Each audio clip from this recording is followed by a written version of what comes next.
When people become sick, they normally go to the doctor, practice self-medication, or in the worst cases, summon a witch doctor.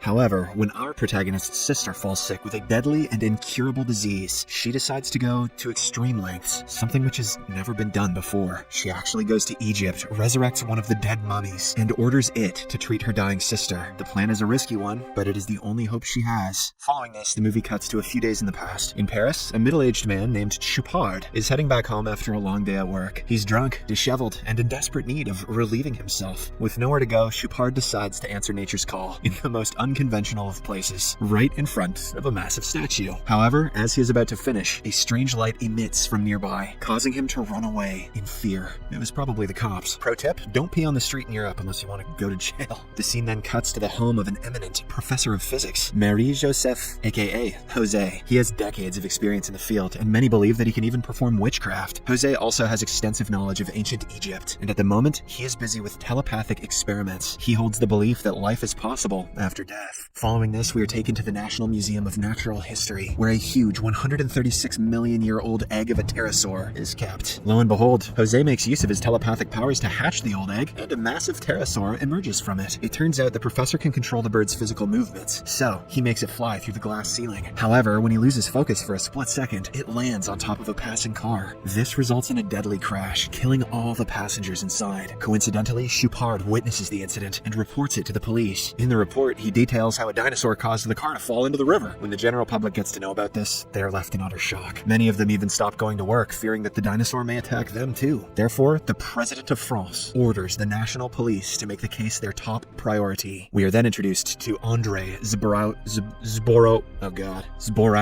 a young man who spends his days working as Dr. Menard's assistant at a botanical garden. He has a deep passion for reading and is an ardent admirer of the adventurous author Adèle Blanc-Sec. In his free time, he pens letters to her, hoping that he can win her heart. But despite his persistence, Adèle shows no interest in his advances, leaving Andre heartbroken and frustrated. She is currently on an adventure in Egypt to retrieve the mummy of Thutmose, a popular scholar and an advisor to the Egyptian pharaoh Ramses II. Despite the whole operation being illegal, Adèle hires 2 local Egyptians and manages to sneak into Thutmose's tomb. With her sharp mind, she then unlocks the entrance, which was being blocked by a wall. After gaining entry into the tomb, the 2 men reveal their true colors. It turns out they are thieves who are after the jewels buried in the tomb. They threaten Adèle and try to send her away, only to realize that they can't exit the place without her help. Therefore, the thieves agree to let her get the mummy while they keep the gold. After a while, they eventually locate the coffin, which is filled with millions worth of treasure. As they start pocketing it, Adèle tries to locate an alternate exit to carry the heavy coffin out of the tomb. Unfortunately, something sets the tomb's anti-theft mechanism into motion, and it kills the thieves for trying to steal the jewels. Adèle is stunned by the sudden turn of events, but before she can even process what happened, a professor named Divu storms into the tomb with police. It's evident that the 2 know each other very well, and Divu demands to know why she is after the mummy. Left with no choice, Adèle finally reveals that she wants to seek Thutmose's help to heal her dying sister. Although the mummy is dead, she believes that it can be resurrected, as mentioned in Professor Jose's book. Unsurprisingly, this only makes Divu burst into laughter, and he arrogantly tells her that it's an impossible concept. He then orders the police to arrest her. Turns out they are planning to execute her without trial. Adèle is given one last wish, and she uses it to ask for a cigarette. However, when she is given one, she shoves Divu into the mummy-making machine and sets the tomb on fire. She then quickly jumps into Thutmose's coffin and pushes it into a large well that is connected to a river from the bottom. Meanwhile, Professor Divu's henchmen rescue him just in time. At the Natural History Museum, Professor Maynard notices the broken pterodactyl egg. Other staff members assume that a visitor vandalized the egg and glass ceiling. However, the theory is proven to be false when Maynard notices that the shells of the egg are still connected to the amniotic membrane. This means that an internal force cracked the egg, which further means that the pterodactyl emerged from it and flew away through the glass. Soon, Inspector Capone arrives to investigate the matter, but Maynard hides his findings and instead advises him to meet Professor Jose. Meanwhile, at Jose's residence, he is busy feeding the giant pterodactyl when there's a sudden knock on the door. To his surprise, it's the cunning Inspector Capone. In a state of panic, Jose hastily hides the colossal bird behind thick curtains, hoping to avoid any unwanted attention. However, Capone invites himself in for lunch, leaving Jose with no other option but to entertain his uninvited guest. As he serves boiled eggs to the inspector, the pterodactyl suddenly becomes aggressive and attacks Capone before flying away. This scares the life out of the inspector, and he orders his men to take the professor into custody. Who does this guy think he is? Hagrid? In the next scene, Adele brings the mummy back home from Egypt. She lives with her ailing sister, who is completely bedridden. It's then revealed that the latter ended up in this state after a long hairpin got stuck in her head. Meanwhile, Adele notices the million letters Andre has sent to her, but as always, she pays them dust and goes on about her day. Later that day, Adele comes across Andre dropping yet another letter at her door. After politely getting rid of him, she notices a newspaper report about Jose's arrest and death sentence. Overwhelmed with worry, she rushes to the jail disguised as a lawyer to meet him. Jose reveals to her that he has the ability to bring creatures back to life, as evidenced by the pterodactyl, but he tells her that he won't be able to help her as long as he is imprisoned. Adele, desperate to save her sister, who is suffering from a hairpin lodged in her head, begs Jose to revive Patmosis, who she believes can provide the cure. However, with his current situation, Jose is unable to help. As Adele tries to figure out a plan, unfortunately, her cover is blown and she is thrown out of jail. She once again arrives in a new disguise, but the outcome is the same. After many trials, she finally reaches Jose's cell, only to learn that he has been transferred out of jail and is going to be executed early in the morning. With this, Adele accepts the fact that she can't save Jose by herself, so she decides to seek the president's help. It turns out she has known the president for quite a while now, as she was one of the first reporters to interview him after he came into power. Adele explains the situation to him, highlighting Jose's scientific credentials and the loss France's scientific community would suffer if he were executed. After hearing her out, the president promises to look into the matter. He then throws a ball and orders his pet dog to fetch it. However, the pterosaur, who happens to be nearby, mistakes the ball for an egg and attacks the president. Adele watches it all go down, so she quickly springs into action and saves him. Unfortunately, no one notices the giant bird, and they assume that Adele attacked the president. Hence, she is arrested. In the meantime, Capone hires a professional hunter from South Africa to catch the pterodactyl. The movie then cuts to Maynard's botanical garden, where Andres shows him the nest made by the pterodactyl. It's then revealed that Andres used his extensive knowledge about dinosaurs to trick the giant bird into building a nest in the backyard. This blows Maynard's mind, and so he commends his apprentice for his intelligence. The police eventually release Adele from custody, and when she returns home, she takes a bath to forget about her woes. While she's at it, she decides to read Andres' latest letter. Lo and behold, it reveals that the bird lives in Maynard's botanical garden. Hoping that it would lead her to Professor Jose, she rushes to Andre, gives him a kiss, and then requests him to take her to the bird. After reaching there, Adele quickly befriends the pterodactyl and uses it to save Professor Jose from getting executed. They then return to the garden, as anywhere else is not safe for the giant beast. Maynard is pleasantly happy to see Jose. As it turns out, the two professors are childhood friends. Unfortunately, the South African also arrives there and shoots the pterodactyl at point-blank range. This causes immeasurable pain to both the beast and Jose, as their souls appear to be connected to one another. Maynard quickly snatches the gun from the hunter and shoos him away, but the damage has already been done. Hence, with time running out, Adele quickly springs into action, asking Andre to keep the bird safe, while she and Professor Jose rush back to her home to tend to her ailing sister. There, the professor makes a circle of antique things around himself and starts performing his magic. It seems as if he is going to succeed, but halfway through, he suddenly loses power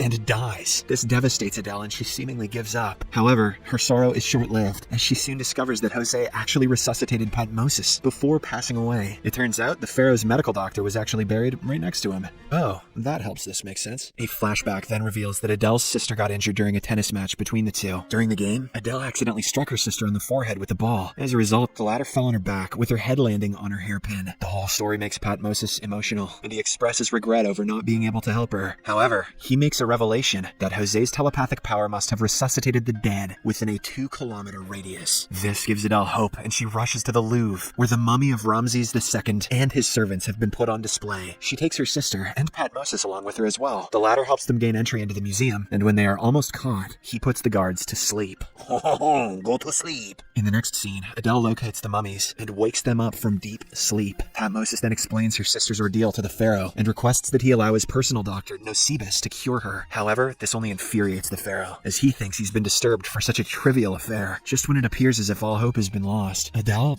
bursts into tears and starts explaining the guilt she has been harboring for the last 5 years. She reveals that the hairpin, which has made her sister permanently disabled, was actually a gift from her. Upon hearing this, the pharaoh finally feels sorry for Adele and allows Nosebus to cure her sister. And, in just a matter of seconds, the latter removes the hairpin from her head. Afterwards, he makes a magic potion using entrails and uses it to cover the hole on the sister's forehead before wrapping a bandage around her head. The pharaoh then kisses the girl to conclude the procedure before leaving with his entourage. Let's go get some sandwiches. After a while, she finally wakes up, much to the delight of Adele. They embrace and cry tears of joy Andre, while Patmos silently leaves to be with his friends. Several weeks later, Andre again shows up at Adele's door, but this time with flowers. However, when he doesn't find her there, he gives them to her sister instead. This officially kickstarts their romantic relationship. Meanwhile, Adele is seen boarding a ship, which is revealed to be RMS Titanic. The movie ends as the evil professor from earlier sarcastically wishes her